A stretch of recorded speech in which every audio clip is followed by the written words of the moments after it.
புத்தரை சிறை வைத்திருக்கின்ற கட்டிடமாக நான் கருதுகிறேன். தடுத்து நிறுத்திய போலீசார் தையிட்டியில் சமயப்பெருமார் அவமானப்படுத்தப்பட்டார். கொழும்பில் இருந்து கூட இந்த இடத்துக்கு ஆயர்கள் வந்திருக்கிறார்கள். சிங்கள ஆயர்கள் உட்பட தமிழ் ஆயர்கள் விகாரைக்கு உள்ளே செல்லும் பொழுது வாயில் பகுதியில் යුද්ධයටත් එක හේතුවක් වුණේ මේ දෙමළ උතුරනැගෙනහිර දෙවි ජනතාවගේ இப்ப சொல்றார் சந்திக்க முடியாது அவர் சொல்லுவார். ரெண்டு பேரும் காணி இருந்தவன் நான் இந்த பரப்பு காணியை கட்ட உள்ள போய் கேட்கலாம். பிள்ளையான கைது செய்தால் தமிழ் மக்கள் வாக்களிப்பார்கள் நினைக்கின்றார். இப்போ அநியாயம் செய்து போட்டு அருவங்களை எழும்புறாங்க. எந்த விதமான முடிவும் இல்லாமல் தொடர்ச்சியாகவே போராட்டங்கள் இடம்பெற்றிருக்கக்கூடிய தையிட்டி பகுதியில் நிற்கிறோம். இன்றைய தினம் பூரணை, அதால் பார்த்தீங்கன்னா இன்றைய தினம் மக்கள் இங்கே ஒரு ஆர்ப்பாட்டம் செய்து கொண்டிருக்காங்க. இன்றைய தினம் என்றதை தவிர கிட்டத்தட்ட 2 வருடங்கள் 3 வருடங்களுக்கு மேலாக இந்த ஆர்ப்பாட்டங்கள் இந்த இடத்தில் நடந்து கொண்டு தான் இருக்குது. சட்டவிரோதமாக கட்டப்பட்டிருக்கக்கூடிய இந்த தையிட்டி விகாரை நீங்கள் பார்க்கக்கூடியமாக இருக்கும்.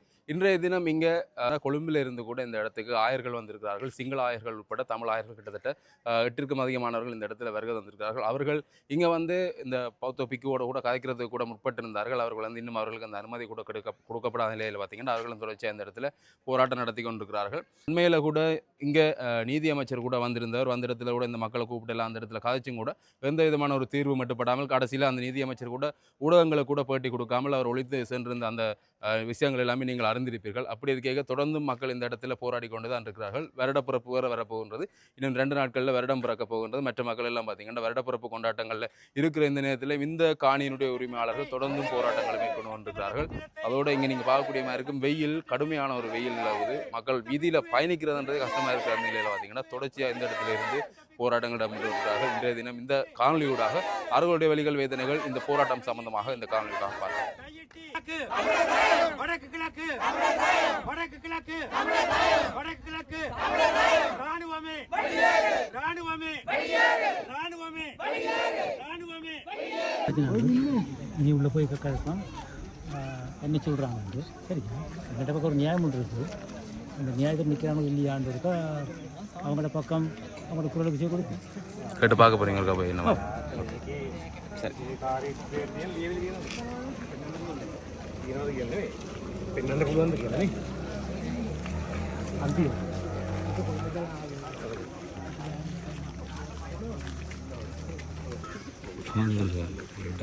குழுவில் பார்த்தீங்கன்னா இப்போ ஒரு விகாரைக்குழுக்கு போய் கதைச்சு பார்ப்போம் என்ன அவை நிலைப்பாடு என்னன்றதை கேட்டு தெரிஞ்சு கொள்ள கொண்டதுக்காக பார்த்தீங்கன்னா இந்த குழுவினர் தற்பொழுது இங்கே உள்ளே செல்வதற்காக போய் கொண்டிருக்கிறார்கள்.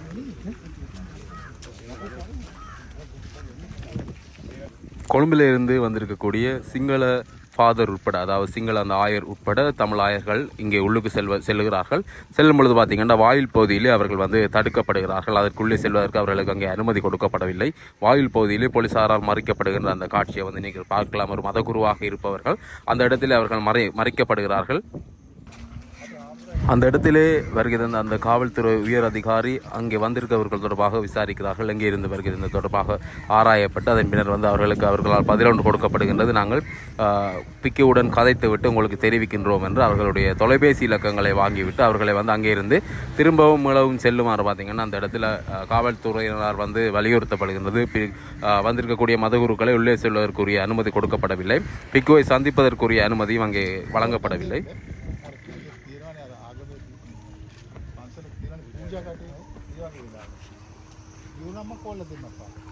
නම්බර එකක් දීලා නෑ නෑ නෑ නම්බර එකක් දෙන්න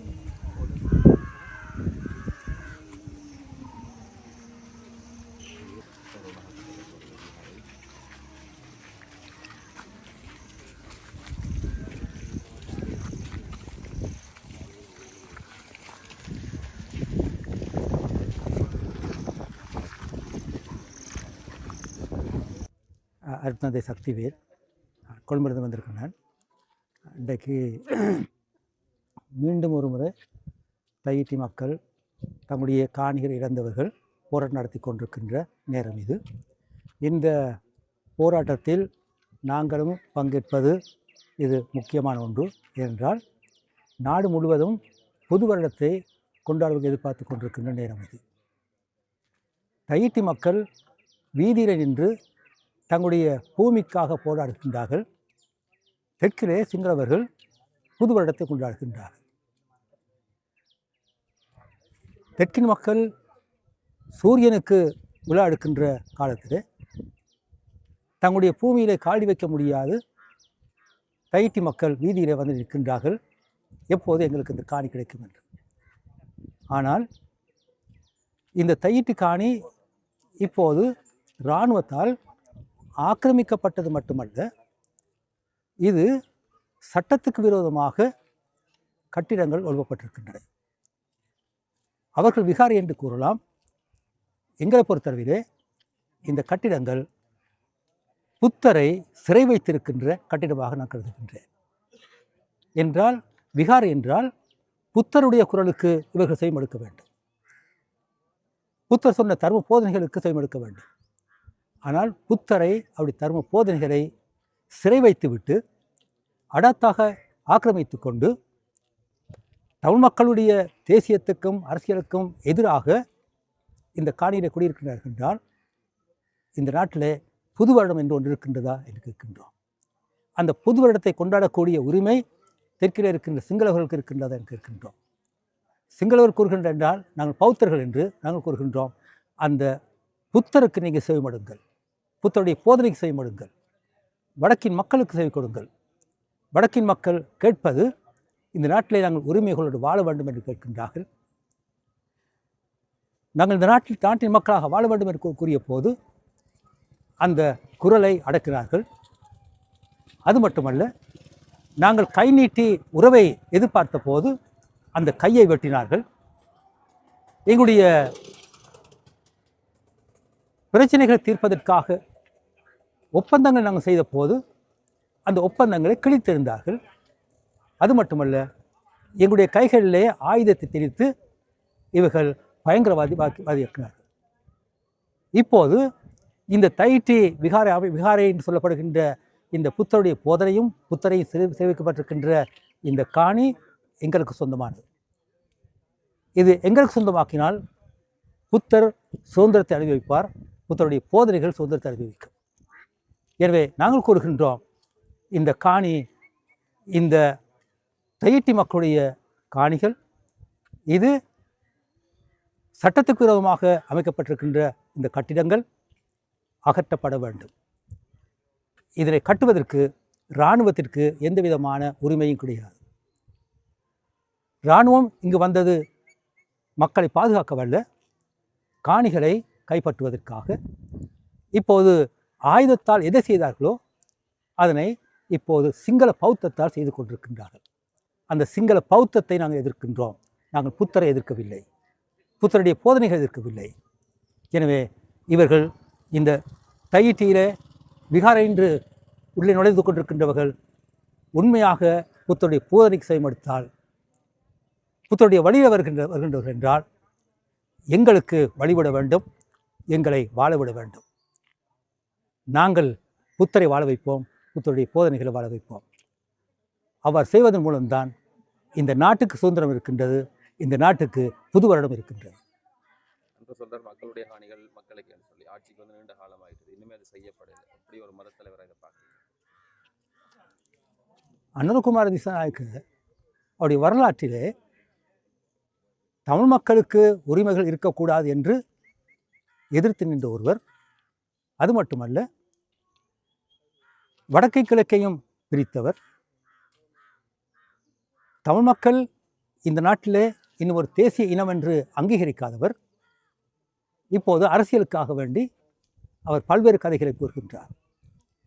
அரசியல் கைதிகளை விடுதலை செய்ய என்று தேர்தலுக்கு முன்பாக கூறியவர், அவருடைய அரசாங்கத்தை சேர்ந்தவர்கள் அரசியல் கைதிகள் இல்லை என்று கூறுகின்றார்கள். அவர்களை விடுதலையாக்குவதற்கு இன்னும் நீண்ட நாட்கள் எடுக்கும் என்று கூறுகின்றார்கள். சட்டத்தின் மூலம் தான் விடுதலை செய்ய முடியும் கூறுகின்றார்கள். இவ்வாறான பல்வேறு விதமான பொய்களை கூறிக்கொண்டிருக்கின்றார்கள்.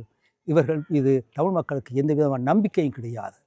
இவர்கள் தமிழ் மக்களுடைய பிரச்சனைக்கு தீர்வை கொடுக்க போவதில்லை. இதனை வைத்துக்கொண்டு தான் இவர்கள் தெற்கிலே அரசியல் செய்ய போகின்றார்கள். வடக்கிலே தங்களுடைய வாக்குகளை இழந்து கொண்டு வருகின்ற நிலையிலே தெற்கின் வாக்குகளை இவர்கள் பாதுகாக்க வேண்டும் என்றால் இவர்களுக்கு அன்றாடம் ஏதோ ஒன்று தேவையாக இருக்கின்றது.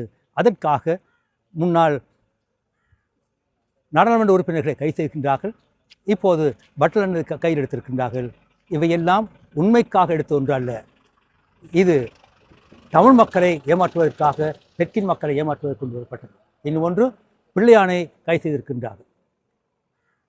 பிள்ளையானை கைது செய்தால் தமிழ் மக்கள் வாக்களிப்பார்கள் நினைக்கின்றார்கள். இவர்களுக்கு இந்த போலி அரசியலுக்கு தமிழர்கள் ஏமாறப் போவதில்லை. பிள்ளையான் எங்களை பொறுத்தவரையிலே அவர் தமிழ் இன துரோகி, அவர் இனப்படுகொலையாளி. இந்த இனப்படுகொலையை கைது செய்தார்கள் என்பதற்காக தேசிய மக்கள் சக்திக்கு நாங்கள் வாக்களிக்க மாட்டோம். எங்களுடைய ஆதரவு இந்த அரசாங்கத்துக்கு இல்லை என்பதை தெளிவாக கூறுகிறோம்.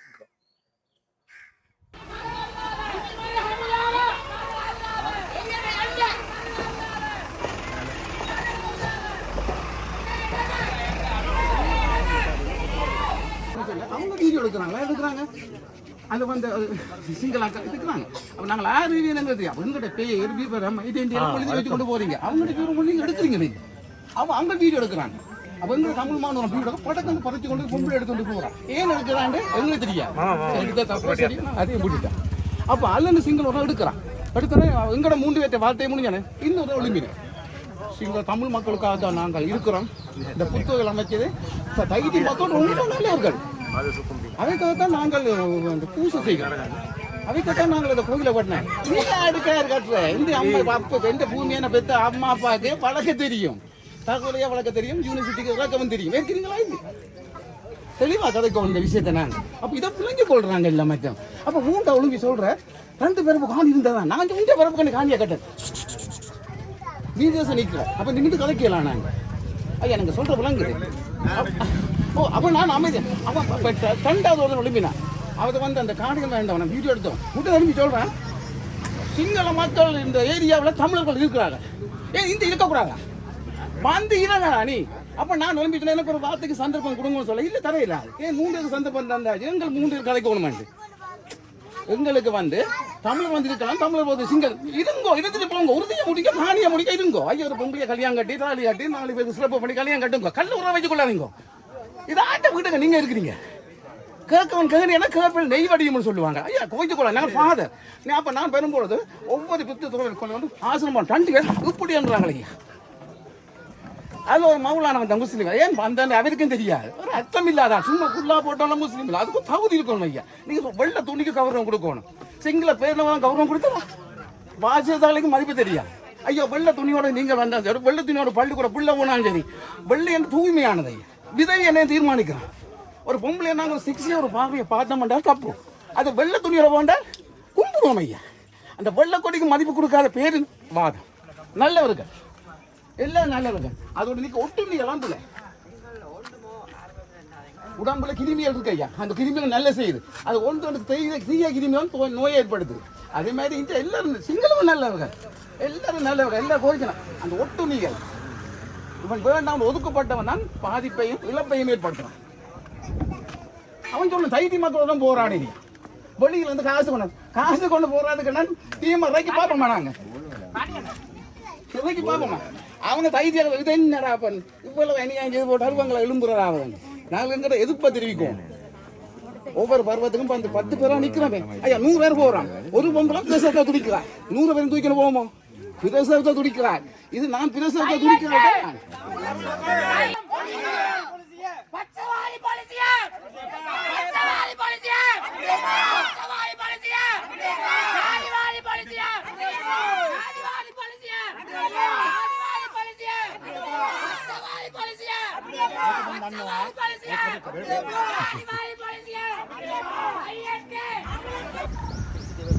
சிறிது நேரத்தில் அங்கே மீண்டும் வந்த அந்த காவல்துறையினர் அங்கே சென்றிருந்த அந்த ஆயரனுடைய விவரம் தொடர்பாக கேட்டறிந்து எழுதி கொண்டு செல்கின்ற அந்த காட்சியை நீங்கள்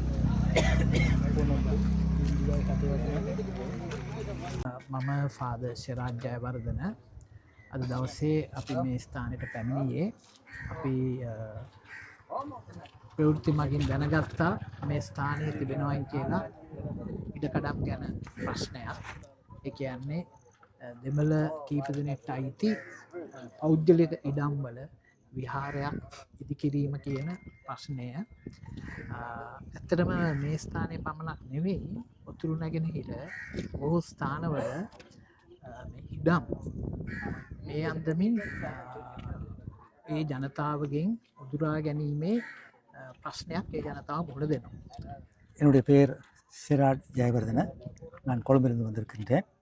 நாங்கள் பத்திரிகைகளாக பல்வேறு ஊடகங்கள் மூலம் கேள்விப்பட்டோம். இன்று இங்கே போராட்டம் ஒன்று நிகழ்கின்றது என்று. தங்களுடைய காணிகளை இழந்தவர்கள் இந்த போராட்டத்தை கொண்டிருக்கின்றார்கள். இங்கு மட்டுமல்ல, வடகிழக்கு எங்கும் இத்தகைய பிரச்சனை இருக்கின்றது. மக்கள் காணிகள் இழந்திருக்கின்றார்கள், காணிகள் ஆக்கிரமிக்கப்பட்டிருக்கின்றன. எனவே இன்று என்ன நடக்கின்றது, இங்குள்ள பிரச்சனை என்னவென்று அறிவதற்காக நாங்கள் வந்திருக்கின்றோம். ඒක නිසා මේක ඇත්තටම පොදු ප්‍රශ්නයක්. මොකද උතුරු නැගෙනහිර බොහෝ තැන්වල මේ ඉඩම් ප්‍රශ්නය අපිට අහන්න ලැබෙනවා. සමහරක් වෙලාවට ඒක ආගමික ක්ෂේත්‍රය, තව සමහරක් වෙලාවට ඒක පුරාවිද්‍යා ක්ෂේත්‍රය, තව සමහරක් වෙලාවට ඒක අධ්‍යාරක්ෂිත කලාප නම්, තවත් සමහරක් වෙලාවට ඒක වනජීවි නම්. මෙන්න මේ වගේ මේ ජනතාවගේ ඉඩකඩම් නීතියට අනුකූල නොවන පරිදි ඒවා දැහැ ගැනීමේ ප්‍රශ්නවලට මේ ජනතාව මුහුණ දෙනවා. வடகிழக்கில் இருக்கின்ற மக்கள் தையிட்டி மக்கள் முகெடுக்கின்ற பிரச்சனையை போன்று பல்வேறு இடங்களிலே பல்வேறு பிரதேசங்களிலே பிரச்சனை முகெடுத்து கொண்டு வருகின்றார்கள். இங்கு சமயத்தின் பெயரால் இராணுவம் காணியை ஆக்கிரமித்திருக்கின்றது. இன்னுமொரு இடத்திலே கடற்தொழில் அமைச்சு காணிகளை ஆக்கிரமித்திருக்கின்றது. இன்னொரு இடத்திலே வனவிலங்கு வன இலாகா திணைக்களம் காணிகளை அபகரிக்கின்றது. அது மட்டுமல்ல, தொல்பொருள் திணைக்களமும் கூட காணிகளை அபகரிக்கின்றது. எனவே பல்வேறு முகம் கொண்டு காணிகளை அபகரிப்பதை நாங்கள் காணுகின்றோம். සැබෑ ලෙස සංහිදියාවක් ඇති වෙන්න නම් මේ ප්‍රශ්නවලට සාධාරණ විසඳුමක් ලැබෙන්න ඕන. මොකද අපි දන්නවා යුද්ධයටත් එක හේතුවක් වුණේ මේ දෙමළ උතුරු නැගෙනහිර දෙමළ ජනතාවගේ ඉඩම් දැහැ ගැනීම කියන එක අතීතයේ කියන්නේ නිදහස ලැබිච්ච දා ඉඳලා විශේෂයෙන්ම සංවර්ධන යෝජනා ක්‍රම, උදාහරණයකට ගල්ලෝ යෝජනා ක්‍රමය, මහවැලි සංවර්ධන යෝජනා ක්‍රමය, ඒවා ඔස්සේ සිංහල ජනතාව මේ පැත්තේ පදිංචි කරලා ජන සංයුතිය වෙනස් කරලා ලොකු ව්‍යාපාරයක් ඒ දවස්වල සිදු වුණා. ඒක යුද්ධයක් ඇති වෙන්නත් ඒක එක් හේතුවක් වුණා.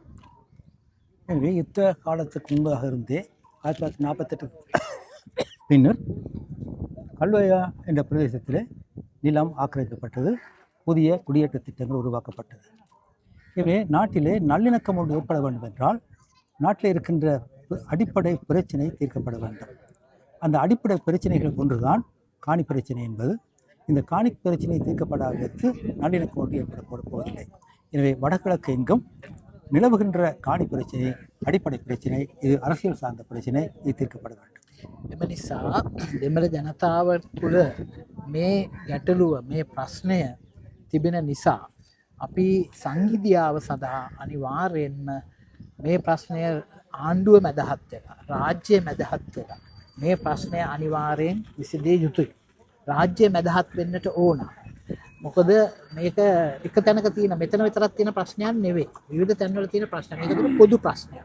ඒ නිසා රාජ්‍ය මැදහත් වෙලා මේ ජනතාවට තමන්ගේ ප්‍රශ්නය කියන්නට ඉඩ දීලා ඊට පස්සේ අදාළ පාර්ශ්වයන්, රාජ්‍ය පාර්ශ්වයන් එකතු කරගෙන මේ ජනතාවට, මේ හැම තැනකම මේ පීඩාවට පත් වෙන ජනතාවට සාධාරණත්වය ඉෂ්ට වෙන පරිදි විසඳුමක් රාජ්‍ය මැදිහත් වෙලා කළ යුතුමයි. එහෙම නැත්නම් මේ ප්‍රශ්නය තවදුරටත් මෙහෙම දිග්ගැස්සි යනවා. எனவே வடகிழக்கு மக்கள் முன்னெடுக்கின்ற மிக முக்கிய பிரச்சனை இது பொது பிரச்சனை. இந்த பிரச்சனைக்கு அரசு தலையிட வேண்டும். அரசியல் ரீதியான தீர்மானம் எடுத்து இந்த பிரச்சனைக்கு தீர்வை கொடுக்காவிட்டால் இந்த நாட்டிலே பிரச்சனை முடிவது மாட்டாது. ஆனால் நல்லிணக்கத்தை தற்போதைய அரசு விரும்பினால் அவர்கள் பேச்சுவார்த்தை மூலம் நல்லிணக்கத்தை ஏற்படுத்துவதற்கு அடிப்படை பிரச்சனைகளை தீர்க்க வேண்டும் என்று கூறுகின்றோம். இதே பிரச்சனையை இவர் கொழும்புல போய் சிங்கள மொழியில் சிங்கள மக்கள் மத்தியில் சொல்லுவாரா? சொல்லைகள் எப்படி அவருடைய எதிர்வினை இருக்கு? මේ ප්‍රශ්න පිළිබඳව ඔබ දක්නට ගින් කියනවාද මේ විදිහටම දක්න ජනතාවගේ ප්‍රතිචාරය කෙසේ තිබේ? ඇත්තටම අපි දීර්ඝ කාලයක් මේ උතුරු නැගෙනහිර ජනතාවගේ ප්‍රශ්න ගැන දකුණේ කතා කරනවා. කනගාටුකට කරුණක් තමයි ඒ කතා කළාට ප්‍රමාණාත්මක සංඛ්‍යාවක් දකුණේ මේක හරි විදියට තේරුම් ගන්න නැහැ. මේ ප්‍රශ්නවලට සංවේදී නැහැ. ජාතිවාදී ආකල්ප තුල ඉඳලා තමයි ඔවුන් මේ ප්‍රශ්න දිහා බලන්නේ. ඉතින් ඒක දකුණේ බහුතරයකගේ තියෙන ආකල්පය ඒකයි. නමුත් අපි උත්සාහ කරමින් ඉන්නවා ඒ ජනතාවට විශේෂයෙන්ම දකුණේ ජනතාවට මෙහි තියෙන සැබෑ තත්ත්වය කියමින් සාධාරණ විදියට මේ ප්‍රශ්නවලට උත්තර හොයලා සැබෑ සංහිදියාවක් නිකන් බොරුවට උඩින් තියෙන සංහිදියාවක් සාමයක් නොවේ සැබෑ සංහිදියාවක් ඇති කරන්නට අපි උත්සාහයක් දරමින් ඉන්නවා. வடகிழக்கு மக்கள் முகமொடுக்கின்ற பிரச்சனை தொடர்பாக நாங்கள் நீண்ட காலமாக தெற்கிலே உரையாடி வருகின்றோம். எங்களுக்கு வடகிழக்கோடு எந்த அளவுக்கு உறவு இருக்கின்றதோ அந்த அளவுக்கு தெற்கோடு உறவு இருக்கின்றது. ஆனால் தெற்கிலே இருக்கின்ற பெரும்பான்மையானோர் இந்த பிரச்சனையை இனவாத நோக்கிலே தான் பார்க்கின்றார்கள். அந்த நிலையை மாற்ற வேண்டும், மாற வேண்டும் என்று எதிர்பார்க்கின்றோம். நிச்சயமாக இங்கு நாம் கழித்த விடயத்தை தெற்கிலே போய் கூறுவோம். காவல்துறை அதிகாரியிடமிருந்து எந்த விதமான பதிலும் கிடைக்கப்பெறாத பட்சத்தில் பார்த்திங்கன்னா மீளவும் வந்து அந்த இடத்திற்கு மதகுருமார்கள் செல்லுகிறார்கள். தங்களுடைய நிலைப்பாட்டை தெரிவிப்பதற்கும் அங்கே இருக்கக்கூடிய பௌத்த பிக்குவோடு வந்து உரையாடுவதற்கும் கலந்தாலோசிப்பதற்குமாக மீண்டும் அந்த இடத்திற்கு செல்லுகின்ற அந்த காட்சியை நீங்கள் பார்க்கலாம். அப்பொழுது அங்கே மீண்டும் அந்த இடத்திலே தடுத்து நிறுத்தப்பட்டவர்களுக்கு கொடுக்கப்பட்ட பதில் கொஞ்சம் ஆச்சரியமாகத்தான் இருந்திருந்தது. ஏனென்றால் கொழும்பிலிருந்து வந்திருந்த அந்த ஆயர்களை வந்து இன்றைய தினம் தன்னால் சந்திக்க முடியாது, தனக்கு நேரம் இல்லை என்று குறித்த அங்கே இருக்கக்கூடிய பௌத்த மதகுரு பார்த்திங்கன்னா அந்த இடத்துல தெரிவிச்சிருக்கிறார். காவல்துறையூடாக அதை அவர்களுக்கு அறிவித்திருக்கிறார்கள். அப்படி இருந்தும் கூட காவல்துறையினர் அதை வந்து அவர்களுக்கு தெரிவிக்கவில்லை. தெரியாமல் இருந்த பட்சத்தில் அவர்கள் காத்து கொண்டிருந்து தான் பின்னர் இந்த இடத்துக்கு வந்த இடத்துல தான் அவர்களுக்கு இந்த தகவல் வந்து வழங்கப்பட்டிருந்தது. කොළඹ ඉඳන් ඇවිත් අපිත් එක්ක විනාඩිය කතා කරලා යන්න ඕනේ. නෑ මගේ උගලන් තේරුම් ගන්න කොළඹ ඉඳන් එදෙල්ලා මෙතන හම්බෙන්න මෙතන හේතුව ආවට වස්තුව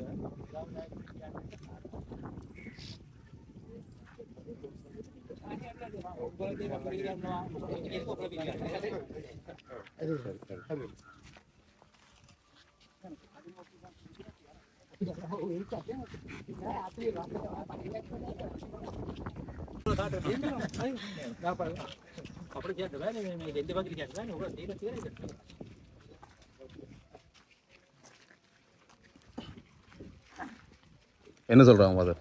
என்ன சொல்கிறாங்க? அவருக்கு இன்றைக்கு வேலை பழுவா, இன்றைக்கு சந்திக்க முடியாது, வேறு நாளைக்கு சந்திக்க முடியாது. எனக்கு முதலாவது முறை நம்பிக்கை வந்துட்டேன்னு சொன்னது இன்னொரு ஆஃப் வந்து அதுக்கு பிறகு முன்னால் வந்து கொடுத்தார் ஒரு சொன்னார், ஒரு நம்பர் லெட்டர் கொடுத்தார், அது சொன்னார் இன்னொரு ஆஃப் அன் ஹவரில் உங்களை சந்திக்க முடியும்ட்டு இப்போ சொல்கிறார் சந்திக்க முடியாதுன்னு அவர் சொன்னார் சொல்லி. சரிங்களா, நான் ஏற்கனவே சொன்னது இல்லை, இவங்க புத்தரையும் புத்த தர்மத்தையும் சிறை வச்சிருக்கிறார். அவரை விடுதலை செய்து விரும்பினார் அல்லது அந்த புத்த தர்மமும் புத்தரும் இவர் விடுதலை செய்து விரும்பினால் எங்களை சந்தித்திருப்பார்கள். சந்திக்க முடியாதுன்னு சொன்னது புத்தரை அவமானப்படுத்துறது, இனி ஒரு சமயத்தை அவமானப்படுத்துவது, சமய குருமாரை அவமானப்படுத்தியது. எனவே தையிட்டியில் சமய குருமார் அவமானப்படுத்தப்பட்டிருக்கின்றார்கள். ஆனால் நாங்கள் வெட்கப்படவில்லை, வெட்கப்பட வேண்டியது இங்குள்ள பௌத்த குருவும் இந்த நாட்டுடைய அரசு.